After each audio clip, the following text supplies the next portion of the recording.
Okay guys, in today's video I will be showing you how to take the back seat out of a 2013 through 17 or 9th generation Honda Accord.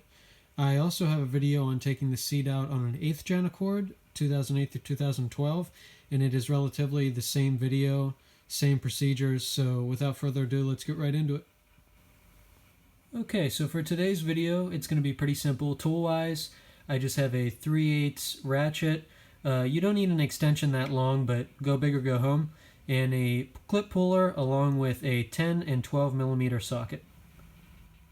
Okay, so for the first step, you're just going to want to come back to your trunk, and on the right side, up on the top, there's a lever.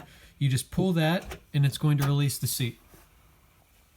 Okay, we're just going to lower our seat down, and right here, there's a section of fabric with some Velcro, and you're going to lift it up and it's going to reveal the 12 millimeter bolt. There is also one on the other side to hold both ends down.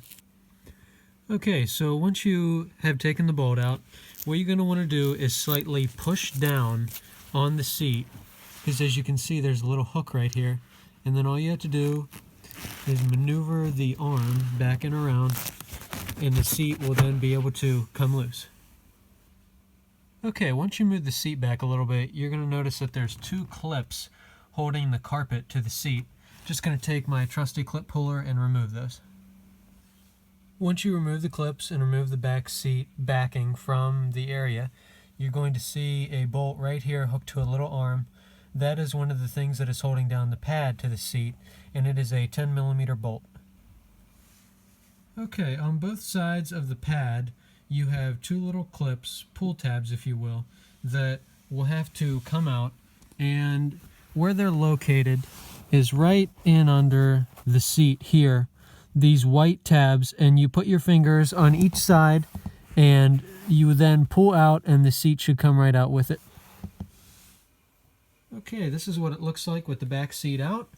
Now, when you do go to lift out the seat, it almost seemed as it was a little coheated to this OEM sound dampening, so you will have to tug on it a little bit, but it's easy to get out after you do that. There's the tabs that we were talking about. You just pull like this and it releases it, and then we had our 10 millimeter bolt holding it down, and we have our OEM sound dampening in the top of the gas tank right here, and I'll give you guys a shot of what the seats look like. Okay, so for any of you that are curious, here's what the bottom part of the pad is like. Just has a production date on it and then a little sticker that says 4-door up there, and you know what the both sides of the backing look like. So in case anybody is watching this for weight reduction reasons, I just took a weight reading of the both parts and it equaled 35 pounds. The backing was 24 pounds and this was 11. And so, just for any weight reduction guys out there. So, I hope you guys enjoyed today's video. If you did, please be sure to check out the rest of my channel. I have other videos on tips and tricks for Honda Accords and some other cars. So, I hope you guys enjoyed today's video, and I'll see you in the next one.